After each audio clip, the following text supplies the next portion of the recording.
might want to pass the time. You ever sit back and think, man, MacGyver survived more with a paperclip than I did with a toolbox and 2 divorces? That guy didn't just fix problems. He outwitted explosions, terrorists, and Mother Nature using coat hangers and expired cold medicine. And we're not talking fan fiction here. These are real episodes, real stunts, real 80s mustaches. So grab a beer, crack your back, and let's count down the top 10 most legendary MacGyver episodes that actually happened, and probably made you think you could fix a water heater with duct tape and vibes. Number 10. Trumbos World.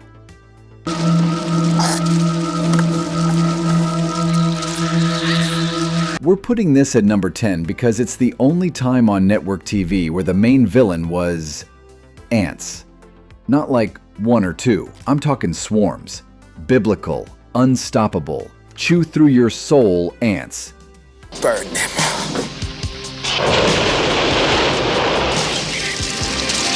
MacGyver's stuck deep in the Amazon helping a plantation owner fight off a living wall of death. And the wildest part? They used actual footage from a 1954 movie called The Naked Jungle to make the ants look even more terrifying. And Mac? He handles it with fire, moats, and a hell of a lot of running. Let's be honest, if most of us saw that many ants in one place, we'd scream, run, and maybe burn the whole country down.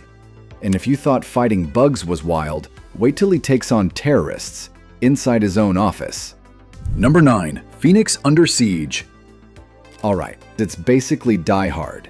If Bruce Willis had a mullet and a lighter full of science. MacGyver takes his grandpa Harry to visit the Phoenix Foundation, and right on cue, terrorists lock down the building.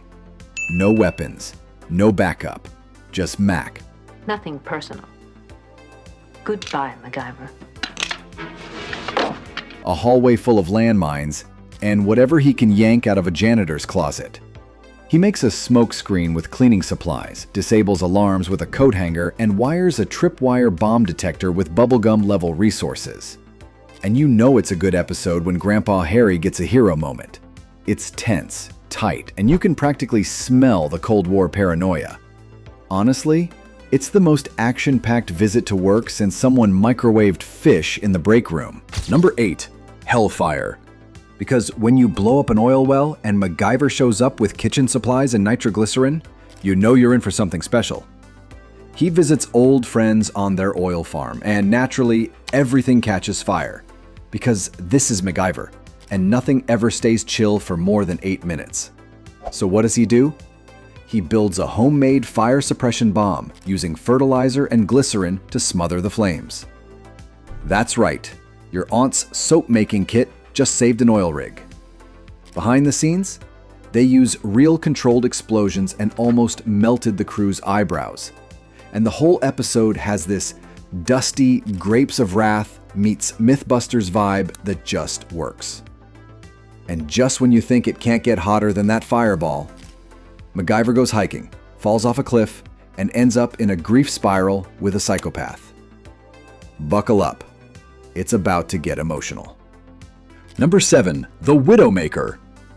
Because it's the only episode where MacGyver goes from rock climbing to full emotional breakdown to being hunted by a psychopath.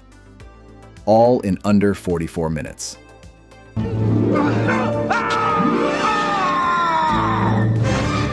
I got you. It starts with Mac losing a close friend in a climbing accident. He disappears into the mountains like a guilt-ridden Jedi. No gadgets, no wisecracks, just trauma and flannel. But then, boom, Murdoch shows up. Yeah, the mime-faced, explosives-loving lunatic who keeps not dying. And suddenly Mac has to get his head back in the game, rig a homemade oxygen tank in a snowstorm, and fight off a man with more makeup than a Kiss reunion. It's raw. It's real. And it's one of the few times Mac's biggest challenge isn't a bomb or a trap. It's grief. And if that was too heavy, don't worry.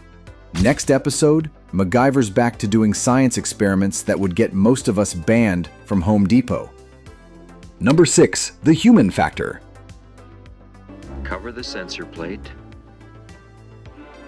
Press down gently. Episode where MacGyver breaks into a military AI complex using a paperclip, a rope, and sheer audacity. He's up against a government facility run by an artificial intelligence called Sandy that basically turns the whole base into a homicidal Roomba. Lasers, gas traps, automated guns. And what does Mac do? He builds a homemade gas mask out of a soda bottle, cotton balls, and charcoal, survives poison gas, and crawls through a vent like the gentlest burglar on Earth. This one was ahead of its time. Seriously, in 1986, we were still amazed that our TVs had remotes. Meanwhile, MacGyver was outsmarting Skynet using garbage and denim. Number 5. The escape. Because if you drop MacGyver in a Southeast Asian prison and think he's not getting out, you haven't been paying attention.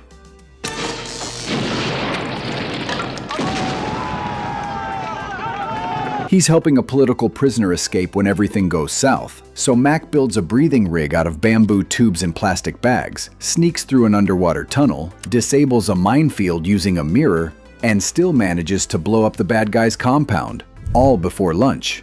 This episode is classic jailbreak energy, tight corridors, guards with bad aim, and Mac in full survival mode. And the kicker? That underwater sequence was filmed using practical effects, which means Richard Dean Anderson was probably one nose bubble away from drowning on set. And if you think escaping a jungle prison was intense, just wait until we get to the one where MacGyver crash lands with a bunch of teenagers and has to become Mr. Miyagi with a Swiss Army knife. Number 4. Ghost Ship.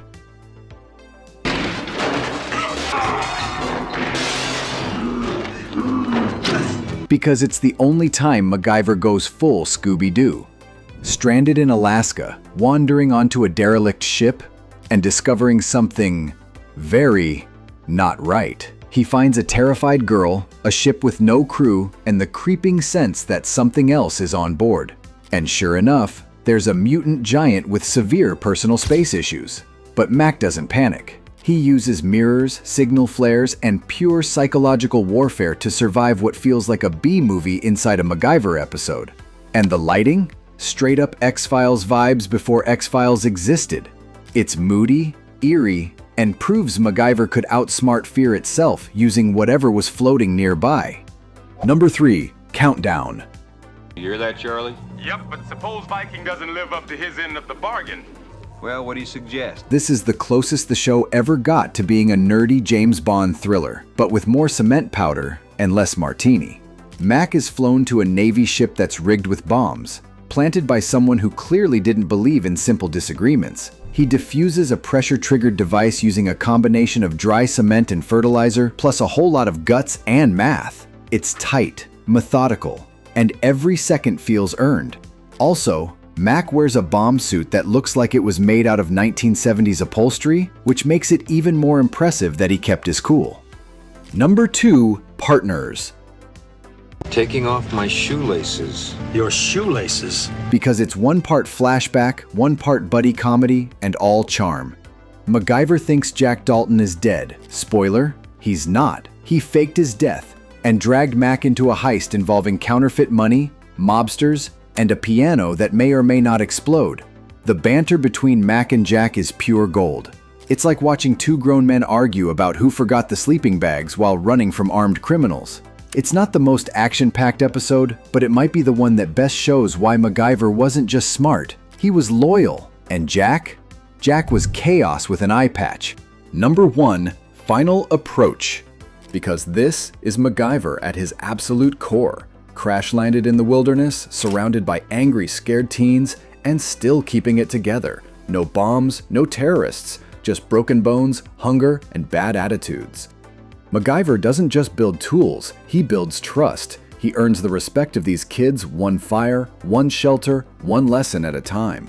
And when it comes time to signal for help, he rigs a working beacon using plain parts, reflective material, and sheer stubbornness. It's raw, it's simple, and it reminds you that MacGyver's best tool wasn't the Swiss Army knife, it was empathy. Bonus, The Negotiator. You want romance, suspense, betrayal? Then The Negotiator is your bonus pick. MacGyver falls for a beautiful woman. Shocking, I know. But guess what? She's a hired assassin, sent to seduce him and take him out. He ends up drugged, trapped in a car wired to explode, and rolling down a hill like a flaming Hot Wheels. He survives using a car antenna, part of the seatbelt buckle, and nerves of titanium. It's basically the Bourne identity if Bourne were more polite and better at recycling. And that final scene, he walks away alone because MacGyver always chooses the mission over the mess. Heartbreaking, classic, and fully earned. If MacGyver taught us anything, it's this.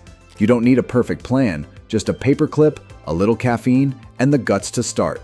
So if you enjoyed this countdown, don't just sit there like a broken VCR. Hit that like button with the precision of a lockpick. Subscribe like you're defusing a 10-second timer, and drop a comment telling us, if you were trapped in a freezer with duct tape, a shoelace, and a cassette player, what would you build? Because in a world full of algorithms and chaos, the sharpest tool you've got might just be that red button. And you've got 3 seconds left to click it.